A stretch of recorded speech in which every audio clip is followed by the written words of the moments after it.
Hermanos, damos gracias al Señor por el privilegio de compartir nuestro Instituto Bíblico. Estamos en la hora 2 de la materia sobre el Espíritu Santo o neumatología y el tema es características como persona y también el tema divinidad y símbolos que vienen en la palabra del Señor. Para esta ocasión tenemos una tarea que hemos titulado Defina al Espíritu Santo como persona. Recordamos que son breves investigaciones de máximo una página para que tengamos una introducción al tema. Usted puede, con el material que enviamos, hacer la tarea un poquito usando los textos, haciendo diferente el tema, o si tiene libertad para buscar otras bibliografías, lo puede hacer también. Estamos en libertad de buscar y solamente es para que tengamos un comentario sobre el tema que queremos compartir. Vamos pues entonces a ver al Espíritu Santo como persona, que es un tema importante. El primer párrafo que tenemos dice: la Iglesia tiene la encomienda de predicar todo el Evangelio. Para esta gran comisión tenemos la palabra de Dios y la manifestación de los dones del Espíritu Santo. Este mensaje debe ser presentado a una sociedad compleja y que plantea grandes desafíos a la fe cristiana. Entonces recordamos esta materia de la término griego que habla del espíritu, que es neuma con P al principio, de ahí viene neumatología, y se puede aplicar para espíritus incluso no nomás el de Dios, sino el humano o ángeles o demonios, pero en este caso específicamente va a ser para el Espíritu Santo. Entonces queremos hablar como neumatología, el Espíritu Santo como persona en sus funciones en relación con la Iglesia. Tenemos un siguiente párrafo que dice: los propósitos de la Iglesia contemporánea son los siguientes. Número 1, defender la fe bíblica. 2, recuperar las disciplinas espirituales de oración, lectura de la Biblia y obediencia a la palabra de Dios. 3, formación de discípulos con una mentalidad bíblica. Y 4, misión integral, palabra y pan. Esto es predicar el Evangelio y hacer misericordia, que son funciones que tenemos como iglesia, y básicamente si queremos siempre defender una fe muy bíblica. De todos los temas, todos tenemos alguna información, hemos estado en iglesias o visto ministerios y siempre queremos tomar lo muy bueno que hemos visto, pero también podemos corregir algunas partes donde haya deficiencia doctrinal y de esa manera que tengamos una fe bien desarrollada. Siguiente párrafo dice: como puede observarse, entre las prioridades de la Iglesia en la actualidad se encuentra una definición escritural de la neumatología. El estudio de los dones del Espíritu Santo es parte importante de nuestro ministerio como Iglesia. Entonces vamos a ver este tema que es importante, nada menos que una de las 3 personas divinas, y hemos dado por eso una materia para ver su persona y sus funciones en el contexto de la Iglesia. El siguiente párrafo dice: el Espíritu Santo es una persona que, al igual que el Padre y el Hijo, tiene una naturaleza, propósitos y funciones definidas en su relación con la Iglesia y en el plan de salvación para los inconversos. Entonces, definitivamente el Espíritu Santo tiene funciones hacia la Iglesia que son muy específicas, que tratemos de ver, pero también tiene la intención de salvar al mundo inconverso, que son las mismas intenciones que tiene el Padre y que tiene el Señor Jesús. Vamos a entrar entonces a una serie de textos para dividir los principales temas de la persona y la obra del Espíritu Santo. Punto 1 que tenemos aquí son las cualidades, inciso A, Isaías 63:10, mas ellos fueron rebeldes e hicieron enojar a su Santo Espíritu, por lo cual se les volvió enemigo y él mismo peleó contra ellos. Entonces, entre esas cualidades, él reprende, y una persona reprende. Queremos quitar mucho la idea de que hay en algunos grupos, en algunas sectas, de que el Espíritu Santo es una fuerza activa. Dice que es la fuerza activa de Dios. Definitivamente es una persona, no es una fuerza. Eso ve Romanos 8:27, mas el que escudriña los corazones sabe cuál es la intención del Espíritu, porque conforme a la voluntad de Dios intercede por los santos. Entonces aquí el Espíritu Santo nos escudriña. Fíjese qué perfección doctrinal. Dice la palabra que el Espíritu Santo escudriña al espíritu del hombre. O sea, nos redarguye y encuentra todo defecto, todo pecado y lo saca a la luz. Entonces es una persona. C. Romanos 15:30. Pero os ruego, hermanos, por nuestro Señor Jesucristo y por el amor del Espíritu, que me ayudéis orando por mí a Dios. Un texto muy interesante, porque aquí dice el apóstol Pablo a la iglesia en Roma, por el amor del Espíritu. O sea, el Espíritu Santo ama. Tiene el mismo ágape, la intención y el alcance de amor perfecto, y entonces no puede ser catalogado de otra manera. Tiene un gran amor para nosotros como su iglesia. Eso es 1 Corintios 2:11 dice, porque ¿quién de los hombres sabe las cosas del hombre, sino el espíritu del hombre que está en él? Así tampoco nadie conoce las cosas de Dios, sino el espíritu de Dios. En perfecta armonía con Romanos 15:30, que acabamos de ver, dice que el Espíritu Santo sabe las cosas que hay en el espíritu del hombre. O sea, nos conoce perfectamente y bueno, de esta manera pues detecta nuestro pecado y pues nos puede llevar a un arrepentimiento genuino. Inciso E, 1 Corintios 12:13, porque por un solo espíritu fuimos todos bautizados en un solo cuerpo, sean judíos o griegos, esclavos o libres, y a todos se nos dio a beber de un mismo espíritu. Dice aquí que el espíritu bautiza. Es una doctrina muy bíblica, nos bautiza en el cuerpo de Cristo, o sea, nos integra a la iglesia. Dice, el que nos integró o nos bautizó en el cuerpo de Cristo es el Espíritu Santo. El siguiente inciso es Efesios 4:30, inciso F, dice, y no contristéis al Espíritu de Dios, con el cual fuisteis sellados para el día de la redención. Entonces, el Espíritu Santo puede ser contristado, puede ser entristecido cuando nos apartamos de la obra del Señor, de la redención perfecta que tenemos en Cristo, nos separamos y el Espíritu Santo es contristado. Tenemos que ser muy precisos cuando la palabra usa este tipo de definiciones como contristar. Se refiere que se puede entristecer porque es una persona, pero es porque los creyentes nos apartamos del plan perfecto de Dios. Tenemos algunos textos aquí enseguida, un contexto temático. Decimos los principales textos, iremos viendo a lo largo de la materia, si Dios lo permite, muchos textos más, pero vamos a hablar de qué dice la Biblia del Espíritu Santo. Dice, inciso A, Génesis 1:2, que se mueve y cobijaba la faz de la tierra. Habla aquí de una protección perfecta y divina. El siguiente inciso B, Génesis 6:3, contiende con el hombre. O sea, el Espíritu Santo contiende, está como peleando para que nos arrepintamos y sigamos a Dios. Inciso C, Nehemías 9:20 dice que enseña. Otra vez, el carácter de maestro lo tiene el Espíritu Santo. Cualidades del Padre y del Hijo como maestro la tiene también el Espíritu Santo. Es nuestro maestro y nos enseña. Inciso D, Salmo 139:7, busca al hombre. Si el Espíritu Santo nos busca, es porque tiene entonces la función como una persona perfecta y nos busca para que nos arrepintamos.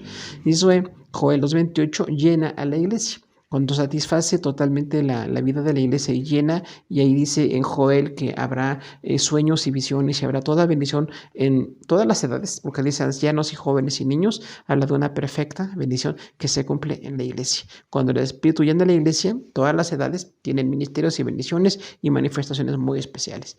Y su F, Ageo 2:5, está en medio del pueblo de Dios. Entonces decimos que es una persona porque está en medio de nosotros, no se aparta de nosotros, siempre está en medio de nosotros.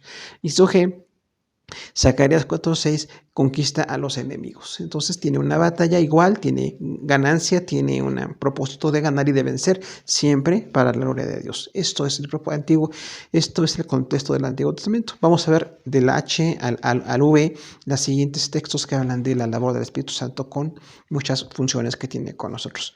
Hizo H, Mateo 4:1, llevó al desierto a Jesús para ser tentado por el diablo. Este texto es muy importante porque tiene un propósito.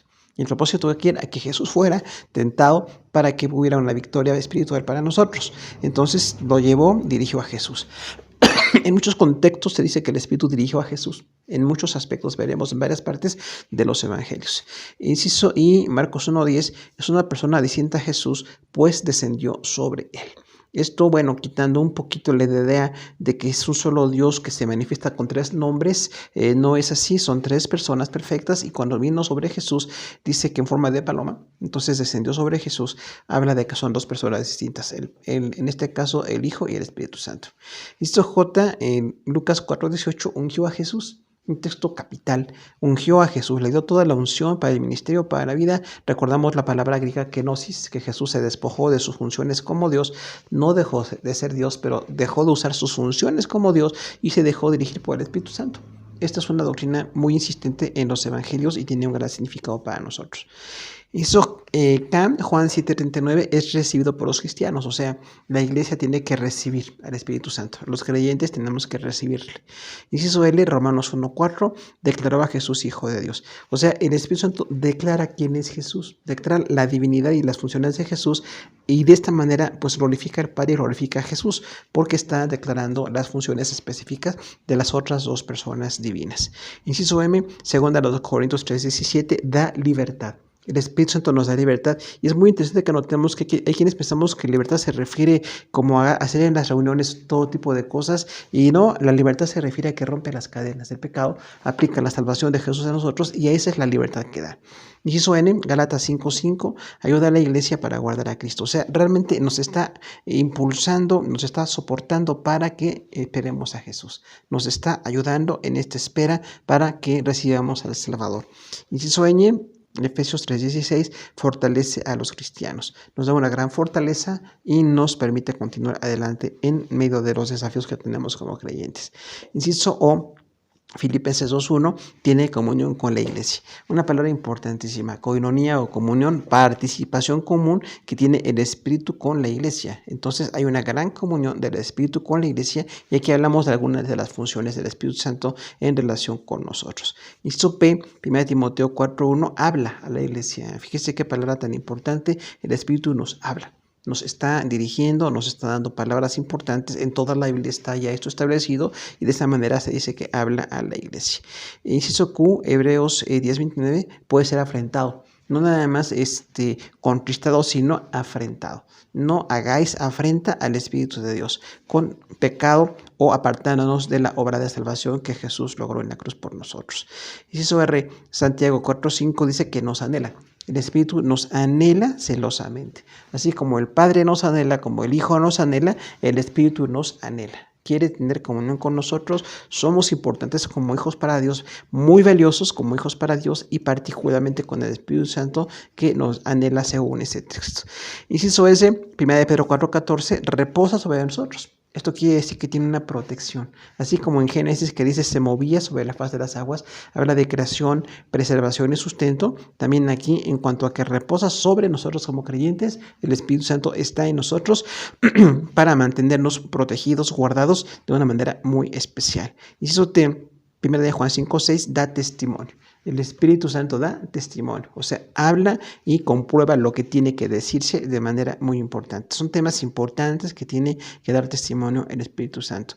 Inciso U, Apocalipsis 2:7, habla a las iglesias. Recordamos los 7 mensajes a las iglesias. En Turquía fueron mensajes dirigidos por el Señor Jesús, pero participó el Espíritu Santo. El Espíritu habla a las iglesias, y hay un mensaje perfecto de corrección y de ánimo, pero también de fortaleza y de bendición para todas las iglesias. Inciso V, Apocalipsis 22:17-21, dio el mensaje definitivo y final. Fíjese que relevante cuando dice el Espíritu y la iglesia dicen ven, ven Señor Jesús. Cuando Juan da esta expresión, el que está ahí respaldando y dirigiendo este mensaje es el Espíritu Santo. O sea que desde Génesis 1:2, donde dice que se mueve sobre la faz, hasta Apocalipsis 22:21, que dice ven Señor Jesús, son palabras del Espíritu Santo importantes, porque está participando entonces de el estar con nosotros y de las funciones que tiene muy importantes todas como Dios para con nosotros. Vamos a ver nuestro siguiente tema, que es la divinidad del Espíritu Santo en cuanto a nombres divinos. Inciso A, que tenemos aquí los nombres divinos. Tenemos algunos textos. Número 1, Espíritu de Dios, están en Génesis 41, en 1 de Samuel, Isaías 11 y 1 de Pedro 4:14. El nombre divino, Espíritu de Dios, habla de su divinidad perfecta. Número 2, Espíritu de Jehová, el Señor. En Isaías 61 dice, Jesús tomó este texto, dice el Espíritu de Jehová, el Señor. O sea, se le llama de esta manera como un nombre que se relaciona con su divinidad. Número 3, Espíritu de Cristo, según Romanos 8:9, esto es una relación con Cristo. Espíritu de Cristo se usa en varias ocasiones, habla de la relación que tiene con Jehová, con el Padre y también en este caso con Jesús. Punto 4, un texto muy importante, Consolador o Paracleto. Recordamos que la palabra griega es Paracleto, como un abogado que es llamado para estar junto a otro, para aconsejarle, para darle un trato especial. Esto está en Juan 14:16, 14:26, 15:26 y 16:7, todos en Juan, y es un abogado especial para nosotros. El punto 5, Espíritu Santo, el más usual, habla en Mateo 1:18 y 3:11, Marcos 13:26 y Lucas 1:15, habla de la santidad perfecta que tiene como Dios. El punto 6, espíritu de la promesa, habla de la promesa con Jesús o prometido por Jesús y por el Padre, en Lucas 24:49, Hechos 1:14 y Efesios 1:1. Punto 7, espíritu de verdad, en Juan 15:26, 16:13 y Efesios 5:9, relación con la verdad. Es importante este título porque es espíritu de verdad, pero decimos que tiene que al menos 4 divisiones. Inciso A es maestro de la verdad. Según Juan 14:26 nos habla de como que nos enseña la verdad. Inciso B es testigo de la verdad en Juan 15:26 porque testifica, da testimonio o prueba de esa verdad. Inciso C, convence de la verdad. Juan 16, ahí del 7 al 11, nos convence de la verdad perfecta y guía a toda la verdad. En Juan 16, del 12 al 15. Habla entonces de la relación que tiene con la verdad, un concepto importantísimo, lo que es real, lo que es genuino, lo que es bueno. Habla de la verdad de Dios en nosotros a través del Espíritu Santo. El punto 8 que tenemos, los Espíritus de Dios, que están en Isaías 11:2, es interesante porque no son como 7 ángeles especiales o poderes especiales, sino que son 7 cualidades. 7 cualidades, los 7 Espíritus de Dios que aparecen ahí en Mateo 3:16 y 17 y Apocalipsis 3:1, habla de un carácter perfecto. Espíritu de Jehová, de sabiduría, de inteligencia, de consejo, de poder, de conocimiento y de temor de Jehová. Este es el carácter perfecto del Espíritu Santo y lo trajo a Jesús. Cuando todo el ministerio y la vida de Jesús se aplica también esto. Por eso dice, reposan en los Espíritus del Señor de esta manera para que nosotros veamos que se refiere a un carácter perfecto que solamente lo tiene el Señor. Entonces cuando veamos ahí en Apocalipsis siempre recordemos, no se trata de ángeles especiales o poderosos, es el carácter perfecto del Espíritu Santo. También vemos aquí que es este punto 9, espíritu de vida, porque nos libró del pecado. Romanos 8:2 dice que nos libró del pecado y por eso nos da una libertad y nos da vida. Fíjese qué relación del Espíritu Santo con la vida y con la libertad. Entonces Dios nos quiere dar vida y nos quiere dar libertad. La obra del Espíritu Santo en la salvación, en la regeneración, en la restauración de nuestra alma es importantísima por todo esto. Vamos a ver ahora algunos atributos divinos. Recordamos que hay nombres, atributos y títulos. No es muy fácil definirlos, pero los nombres son como se le llama de manera muy común o muy frecuente. Los atributos son las características como Dios y cuando vemos los títulos habla un poquito más elevado el tema en cuanto a esa perfecta divinidad que tiene y tenemos aquí también para observarlos de manera especial. Vamos a hablar entonces, el punto 1 es atributos divinos, es creador. Génesis 1:2 dice que el Espíritu se movía sobre la faz de las aguas y habla de una creación. Entonces el Espíritu Santo tiene una creación o tiene el atributo de la creación junto con el Padre y junto con el Hijo. Nadie más es creador, solamente el Padre, el Hijo y el Espíritu Santo. Y en este texto vemos el atributo como creador. Punto 2, son 16 en este caso. El punto 2 está en Salmo 104:30 y es sustentador. Un tema muy importante es que nos sostiene en la creación. Dios no nada más creó y abandonó su creación, como dicen los deístas o los agnósticos, que bueno, Dios creó todo pero no se relaciona con nosotros. Hay una gran mentira, Dios creó todo y lo sustenta. Todos los días está presente el Padre, el Hijo y el Espíritu Santo para funciones distintas en cuanto a los que no son creyentes, porque Dios sustenta el universo. Pero también en cuanto a los creyentes nos está sosteniendo, nos sostiene y nos da una bendición y una fortaleza muy especial para que continuemos adelante. Entonces es creador y también es sustentador.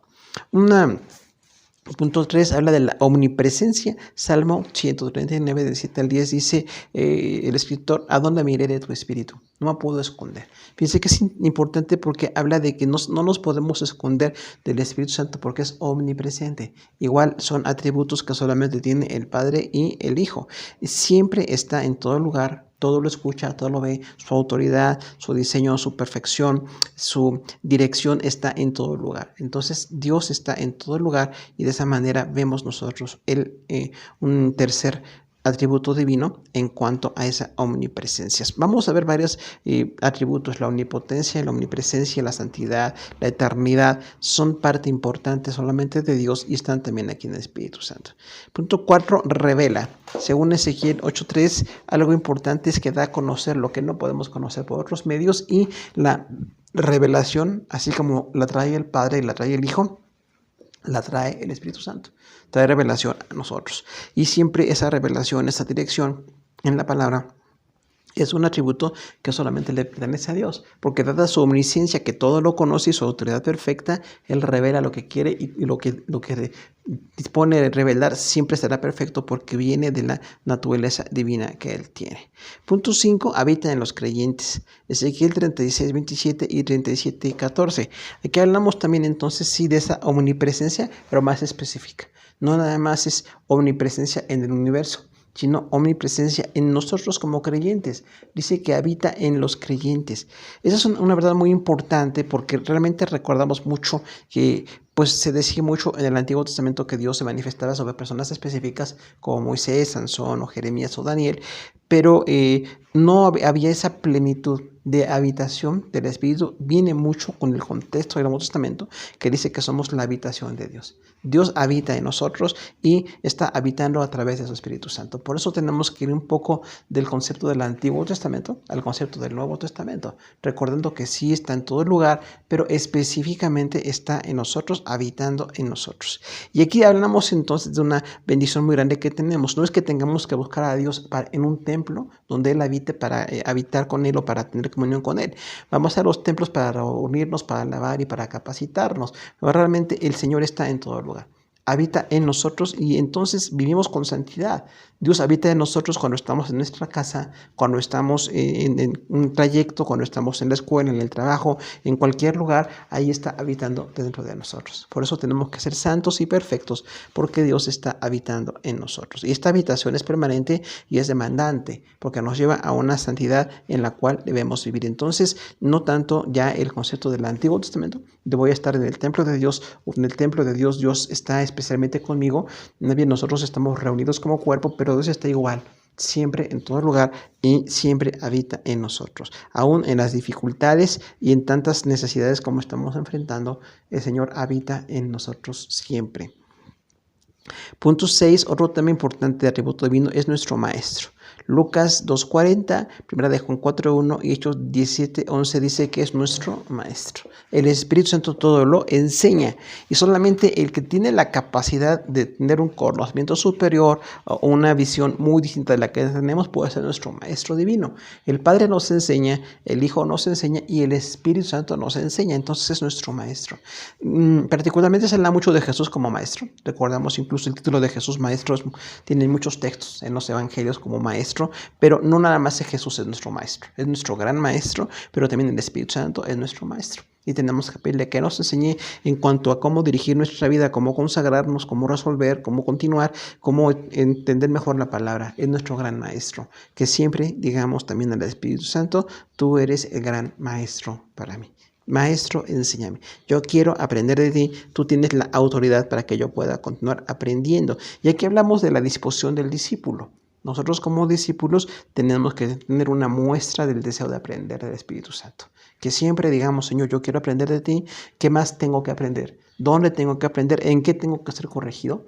Realmente yo quiero tener a este gran maestro, esta trinidad de maestros maravillosos. El Padre nos enseña con esa autoridad, con esa eternidad, con esa soberanía, con esa autoridad perfecta. Jesús nos enseña como el hermano mayor que murió por nosotros, que dio su sangre por nosotros, que siempre habla de nuestra salvación. Pero también el Espíritu Santo nos sigue siendo un gran maestro para que continuemos en la vida como creyentes. Recordemos entonces al Espíritu Santo como nuestro maestro en la vida cotidiana, no nada más en la salvación o en eventos especiales o en la iluminación de la palabra para que nos enseñe su palabra, sino que es nuestro maestro siempre. ¿Qué tal si le decimos al Señor, yo quiero que seas mi maestro siempre? En toda circunstancia, en todo lugar, tengo que aprender de ti. Punto 7, algo muy importante, un atributo, Juan 3:15, la redención. Recordamos que redimir significa comprar. Dios nos compró con la salvación de Jesús, pero quien aplica mucho la obra de redención siempre es el Espíritu Santo. Nos lleva a Jesús, nos guía al Salvador, hace señalar nuestro pecado, nos está conduciendo, nos está tratando de convencer de las cosas de Dios y participa en la obra de redención. No nada más Jesús que murió en la cruz, sino el Espíritu que está sustentando, soportando, conduciendo a los creyentes para que estemos en esa obra de redención. El Espíritu Santo tiene esa función también de redención. Jesús la pagó en la cruz del Calvario, pero el Espíritu la aplica a los creyentes. Y ahí vemos como el Espíritu y el Padre y Jesús Hay ocasiones en que tienen funciones muy específicas que parecen muy separadas, pero hay otras funciones, muchas, en las cuales se comparten. Los tres funcionan, los tres operan, los tres tienen importancia en el tema de la redención. El Padre envió al Hijo para morir por nosotros, el Hijo dio su vida por nosotros, sangró por nosotros, lo golpearon por nosotros, murió por nosotros. Pero el Espíritu Santo aplica esos beneficios de la redención en todos los creyentes. Punto 8.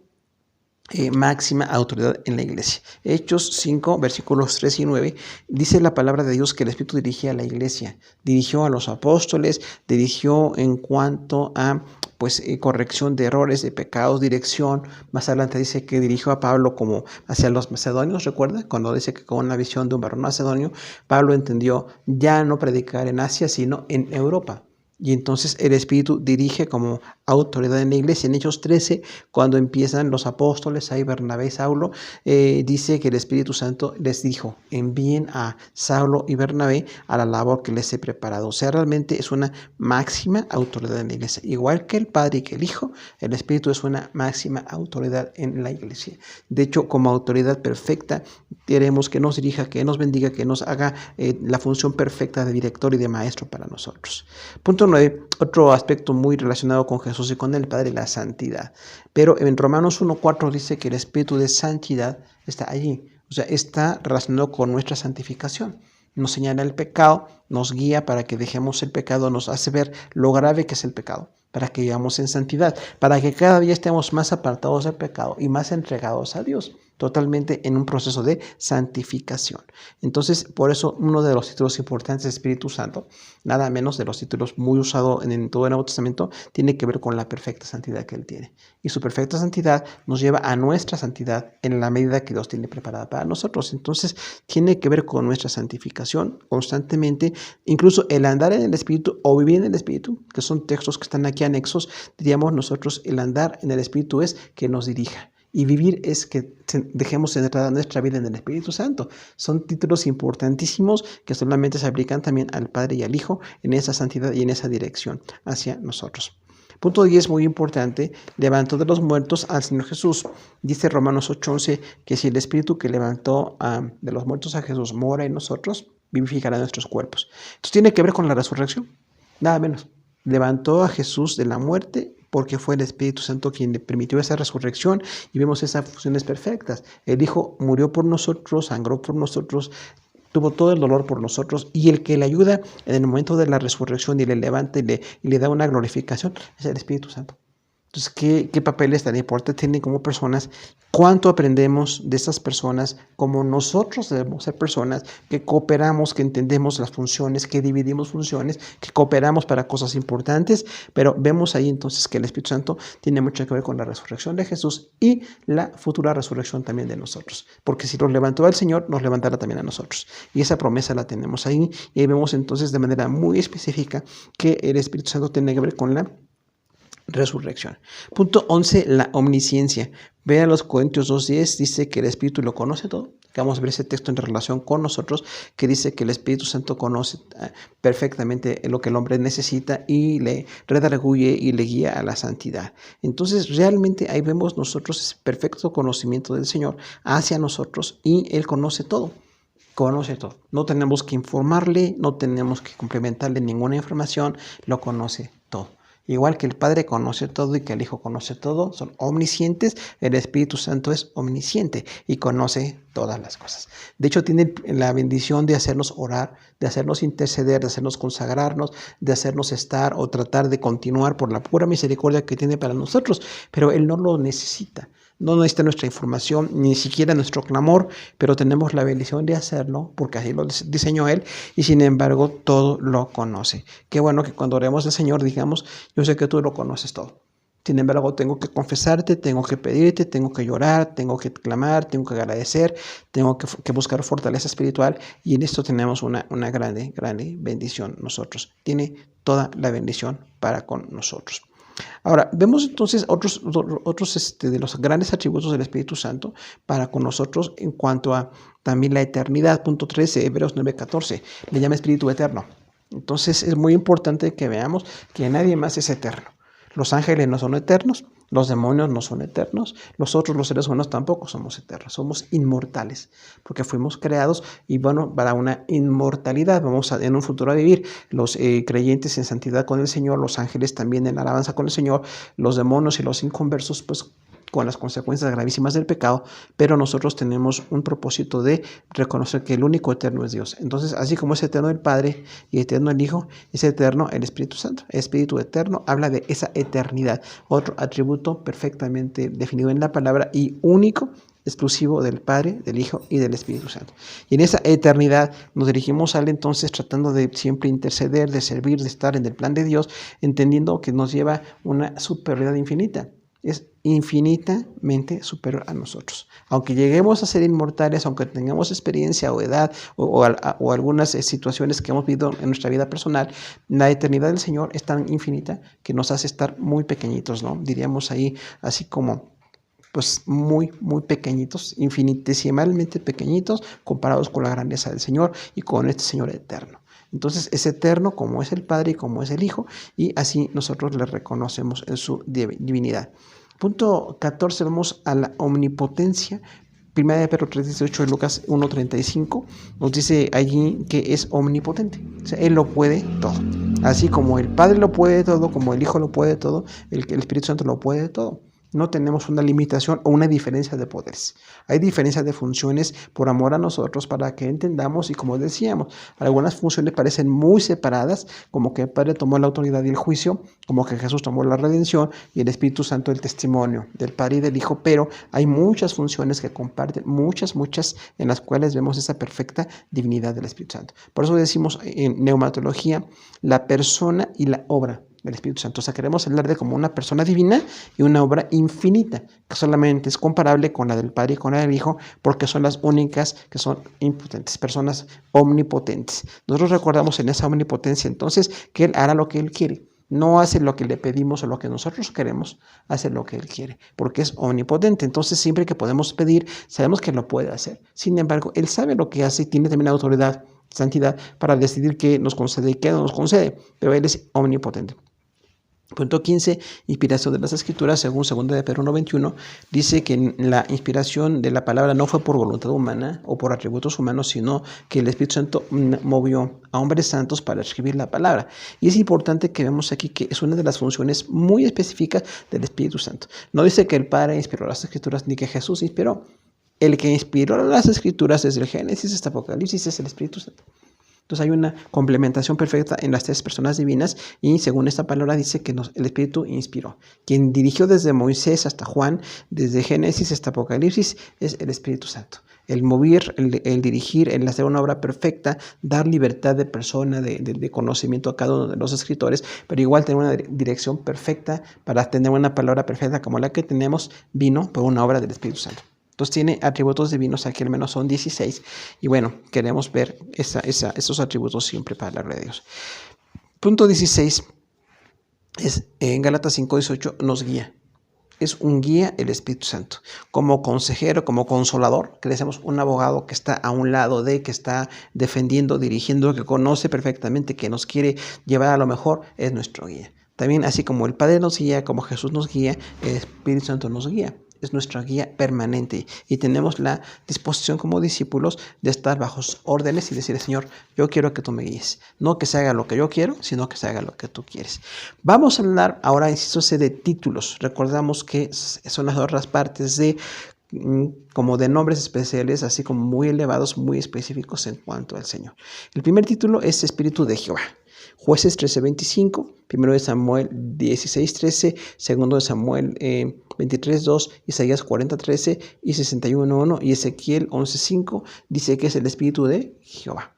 Entonces habla de esa persona revelada o nombre revelado en el Antiguo Testamento, yo soy el que soy, es el Espíritu de Jehová. No nada más en cuanto al Padre, sino también en cuanto al Hijo. Porque recordemos que el Jehová del Antiguo Testamento no era el Padre. Es un error un poquito de perspectiva. Es el Padre, el Hijo y el Espíritu Santo. Y aquí cuando habla del Espíritu de Jehová, habla de esa divinidad, de un título perfecto que lo relaciona con toda la revelación y con todo el conocimiento que tenemos de Dios desde el Antiguo y hasta el Nuevo Testamento. Punto 2, Espíritu del Señor. Génesis 6:3 y Salmo 139:7. Cuando dice Espíritu del Señor, también habla de la autoridad, del eterno, del perfecto, del amo. Como decimos, no nada más Señor como alguien que es adulto, usado en nuestro contexto con los hombres, sino la majestad. La perfecta majestad única, majestad eterna de Dios es nuestro Señor, es nuestra autoridad. Y dice ahí, Espíritu del Señor.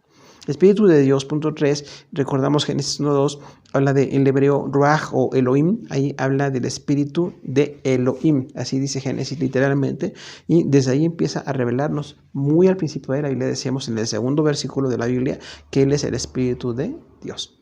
No nada más tiene función con nosotros en cuanto a la salvación y a la obra que necesitamos, sino todas las funciones y atributos de Dios que tiene el Padre y que tiene el Hijo, los tiene el Espíritu Santo.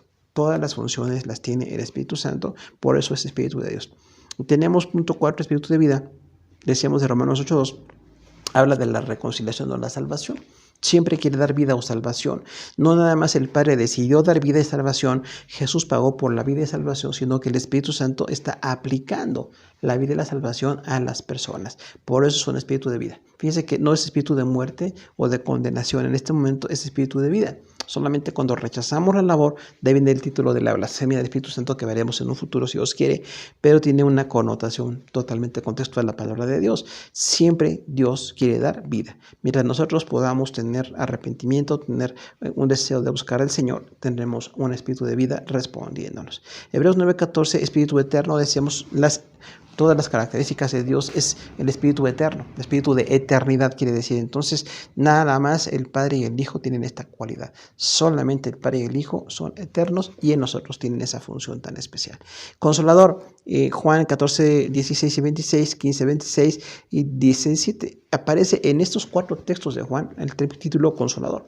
Decíamos que Paracleto aparece nada más en estos textos, pero es como un abogado que está llamado para aconsejarnos. En el contexto en que se escribió este pasaje en el Evangelio de Juan, los abogados en Roma, en la cultura griega todavía también, los paracletos eran gente muy preparada. Gente interesada que tenía que defender, tenía que representar, dirigir, orientar, fortalecer, ayudar a las personas. Recordemos Pablo en la cárcel, todo el sufrimiento, la necesidad que tuvo de fortaleza para continuar predicando, para continuar escribiendo, vino por la fortaleza interna que venía del Espíritu Santo. Ese paracleto está también con nosotros. Sí es nuestro abogado y es nuestro intercesor y es el que nos guía en todos los problemas que tenemos, solamente que nos dejemos guiar por él y que dejemos que haga la labor perfecta que él tiene que hacer en nosotros. Inciso D, tenemos los símbolos del Espíritu Santo, tenemos 7 casualmente, pero bueno, el primero de ellos es viento, Hechos 2:2, porque dice que es como un viento recio, porque da vida, libertad, invisible y frescura. Tenemos aquí también un poder. Recordamos que el viento es un poder, pues así que no podemos controlar en la tierra, y este símbolo se usa mucho para el Espíritu Santo, en esos textos al menos.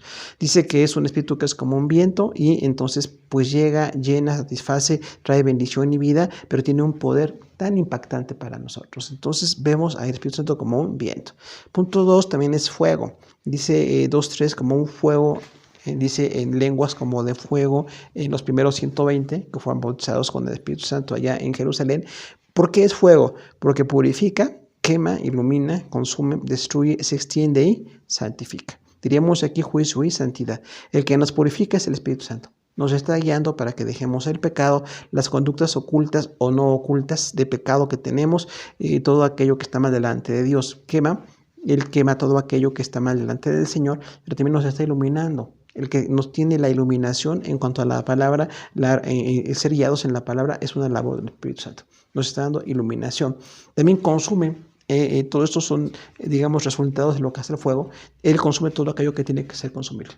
Tiene que consumir todo lo que se tiene que consumir porque es parte del juicio, es parte de la labor que él tiene, es parte de la obra perfecta que tiene. También destruye. Recordamos que el fuego, así como el viento, destruyen. Son así como imponderables, entonces puede destruir todo aquello que no corresponde, todo aquello que no se quiere hacer, pero también se extiende, el fuego se llega a extender y en nuestro caso queremos que se extienda la labor de amor, de perdón del Espíritu Santo en Jesús, queremos que se haga ese fuego y también santifica. Recordamos que así como los metales que son purificados con fuego muy intenso, ahí vemos nosotros cómo nos está quitando todo aquello que son escorias, nos está quitando todo lo que se tiene que quitar y en esa labor Entonces vemos la función del símbolo del fuego. El tercer símbolo es agua. Juan 7, 38 y 39, porque dice que limpia, da vida, purifica y produce. El Espíritu Santo es como un agua también. Cuando dice ahí en Juan 7, 38 y 39, haciendo una alusión del Antiguo Testamento, dice que el Espíritu Santo va a traer bendición y vida para que tengamos esa vida abundante. Dice, esto dijo Jesús hablando del Espíritu Santo que recibirían los que creyeran en Él. Entonces, es un texto tan específico que nos dice que es como exactamente el agua que va a dar vida, que va a dar vida así por la obra perfecta que Él tiene, como en nuestro planeta, por los diferentes ecosistemas donde hay agua, hay vida. También para nosotros, en el ecosistema espiritual de nuestra vida, está dando limpieza, vida, purificando y produciendo. El Espíritu Santo es como esa agua que da vida a todo lo que se requiere y, bueno, trae una renovación constantemente. Es como el agua que se derrama y Jesús dijo eso. Él es como un agua que se va a derramar y que va a hacer que tengamos abundancia. Recordamos incluso que en varios contextos Jesús dijo que sería como agua viva, como quien tiene una fuente de agua, no agua que corre de ríos o de mares, que es importantísima, sino un manantial. Eso debe ser nuestra vida cristiana, un manantial de agua donde está saliendo y limpiando y dando vida, produciendo y dando purificación a todo, limpiando todo lo que se tiene que limpiar. El cuarto símbolo del Espíritu Santo son sellos y arras. Según Efesios 1, 13 y 14, habla de pertenencia, separación, posesión, seguridad, identificación, garantía y un anticipo. Dice la palabra ahí que el Espíritu Santo es las arras del Señor. O sea, nos está dando como una promesa, así como cuando la gente se casa, que tenemos ese símbolo de las arras, moneditas que representan los bienes que esperamos adquirir, que vamos a administrar para la gloria de Dios. El Espíritu Santo es las arras. Es como un anticipo de lo que va a suceder. Ya tenemos el anticipo en Jesús, la redención, la eternidad, la bendición que viene en futuro si Dios lo permite para todos nosotros, pero ya tenemos ahora en la labor del Espíritu Santo unas arras dadas para nosotros. O sea, Dios promete y Dios da arras. Tenemos dos funciones ahí muy enriquecedoras hacia nuestra fe. El quinto símbolo es el aceite. Lucas 4:18, porque sana, ilumina, da descanso, alivio y unción. En este caso, el aceite como símbolo del Espíritu Santo, recordamos que era muy común en la cultura del tiempo de Jesús, que el aceite se usaba para ungir al rey y para ungir al sumo sacerdote, nada más. Pero derramar aceite en esa persona era como señalar que tenía el poder, que a partir de ese momento recibía la autoridad o recibía las facultades para una labor tan importante como la de un rey o un sumo sacerdote. En nuestro caso, este Espíritu Santo se derramó en todos nosotros. Todos tenemos funciones distintas, pero hay digamos, un derramamiento abundante del Espíritu Santo en nuestras vidas. Pero tiene entonces una labor también de sanidad. Recordamos que en ese tiempo se usaba el aceite con algunos perfumes para tratar algunas heridas, para tratar alguna erosión en la piel, alguna lastimadura en la piel, y ese aceite se daba de esa manera. Por eso dice que tenían que ser las heridas suavizadas con aceite. De ahí veníamos la labor que tenemos en algunas iglesias que pensamos que hay que usar aceite para orar por los enfermos o para algunos ministerios. Era una situación de contexto. En ese momento eso significaba el aceite. Nosotros podemos usarlo o no. No tenemos ningún problema con usarlo o con no usarlo porque era de contexto. Pero sí tenemos que ver el principio detrás de. El principio detrás de es que nos va a dar sanidad. El Espíritu Santo nos da sanidad. Nada menos cuando veamos los dones de sanidades. Las sanidades vienen siempre por los dones del Espíritu Santo.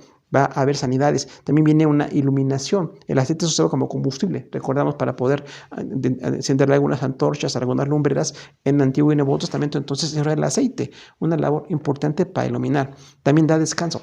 Recordamos que las personas al llegar a una casa les ungían con aceite. Dice incluso que los pies se los podían ungir con aceite, y de ahí viene un poquito algunas de las enseñanzas de humildad que tenemos como iglesia, pero también vemos que era una forma como de hacer sentir bien a la persona. Un aceite pues muy delicado, con un aroma muy delicado, llegando del desierto, llegando de la arena del desierto, la gente se sentía muy aliviada. Nosotros no estamos en ese contexto, pero sí entendemos el principio de que nos da alivio y unción. Sana, ilumina, da descanso, alivio y unción. Sexto símbolo del Espíritu Santo es una paloma, según Mateo 3:16, paz y belleza. Es un caso único cuando dice que se presentó, aunque lo hablan los 4 evangelios, pero dice ahí que vino como para hacer notoria su presencia sobre Jesús. Entonces habla de una paloma como paz y belleza, un símbolo de paz y belleza, y esta paloma representa entonces la presencia del Espíritu Santo, que solamente sucedió en Jesús, que fue momentáneo, que fue evidente para Juan el Bautista y los que estaban alrededor, y la Biblia deja ese registro de una pues símbolo en el cual podemos también tener la enseñanza de paz y belleza. El Espíritu nos da esa paz y esa belleza que tiene solamente Dios. Y punto 7, promesa del Padre. Lucas 24:49 dice que es el Espíritu prometido por el Padre. Ahora, el Padre prometió esa bendición, esa llenura, esa plenitud del Espíritu Santo que solamente tenemos los creyentes. Y tenemos por eso que también se le llama, veíamos hace un momentito en títulos y en nombres, Espíritu de la promesa, porque realmente fue prometido por Dios. Un diseño perfecto, o sea, no es improvisado, no es secundario, es un diseño perfecto de Dios, que tengamos una vida llena del Espíritu Santo. Nuestro último tema del día de hoy es, inciso E, honra y gloria divinas. Tiene al menos 4 textos donde habla de honra y gloria divinas. El primero es en la Gran Comisión, Mateo 28:19 se dice, en nombre del Padre, del Hijo y del Espíritu Santo. O sea, en la autoridad en que Jesús envió a la iglesia a predicar el Evangelio, habla de las 3 personas. Entonces, esas 3 personas están mencionadas como la máxima autoridad de esta comisión de salvación, en la cual nosotros tenemos el privilegio de participar. Punto 2. La blasfemia contra el Espíritu Santo es el pecado imperdonable, según Mateo 12:21 y 32 y Marcos 3:29. Ya hemos dicho, porque el Espíritu Santo es la única persona que nos guía hacia Jesús cuando caemos en pecado. No porque haya más sensibilidad o algo así, sino porque el Espíritu Santo es el que nos guía, el que nos guía a regresar al Evangelio o a las cosas de Dios. Y si la persona blasfema o ofende al Espíritu Santo, pues no regresa, no quiere regresar a la labor del Señor de llevarle al arrepentimiento, pero si queremos, siempre que haya un arrepentimiento, queremos ser gente arrepentida delante del Señor. Punto 3, una honra y gloria divina, se le llama glorioso Espíritu de Dios. Primera de Pedro 4:14, o sea, es una descripción muy majestuosa, el glorioso Espíritu de Dios. Nadie más tiene la gloria del Padre y del Hijo, sino el Espíritu Santo. Es el glorioso Espíritu de Dios. Dice ahí que tiene la gloria del Padre y del Hijo porque viene como enviado por ellos y es glorioso. Nadie más, diríamos ahí, humanos, ángeles o demonios serán gloriosos. Dios concede gloria, da gloria y bendición, pero la gloria eterna, única y específica la tienen solamente las 3 personas divinas. Y aquí dice 1 de Pedro 4:14 que es el glorioso Espíritu de Dios. Tiene esa gloria única que tiene el Señor. De manera que también, incluso puede manejarse como un nombre sin títulos. Aquí la honra y gloria porque dice como un nombre es un glorioso Espíritu de Dios. Y le está describiendo ahí Pedro como el que merece la gloria que debemos de tener todos. Y recordemos Pedro que conoció a Jesús perfectamente, que sabía la distinción del Padre y del Hijo. Aquí habla también del Espíritu Santo. Siempre los escritores de quien da esa descripción, esa revelación, Dios, tiene mucho significado. Para nosotros que Pedro lo dijera, entendemos que alguien que conoce perfectamente la labor del Padre y del Hijo y también la labor del Espíritu Santo. El último tópico es Juan 16, del 13 al 15.4. El Espíritu Santo glorifica a Cristo. Entonces decíamos que esta labor de glorificar a Cristo es siempre como ser un testigo de, no nada más permitió la concepción, porque dice la Biblia que María concibió por la obra del Espíritu Santo desde la concepción, la vida de Jesús, su ministerio, dirigido por el Espíritu Santo, respaldado, sustentado por el Espíritu Santo, aún la resurrección de Jesús, sino que también dice aquí que glorifica siempre a Cristo. El Espíritu tiene esa labor con la salvación, con la obra que hace de hacernos ver lo malo de nuestro pecado y guiarnos hacia Dios, está glorificando a Cristo. Y hay un equilibrio perfecto en las personas divinas. No hay ningún celo, ninguna diferencia, ni tampoco ninguna relación impropia. El Espíritu Santo glorifica a Cristo, según Juan 16, del 13 al 15. Pues hermanos, terminamos nuestra segunda lección de neumatología. Enviamos a todos un abrazo. Muchas gracias por escucharnos.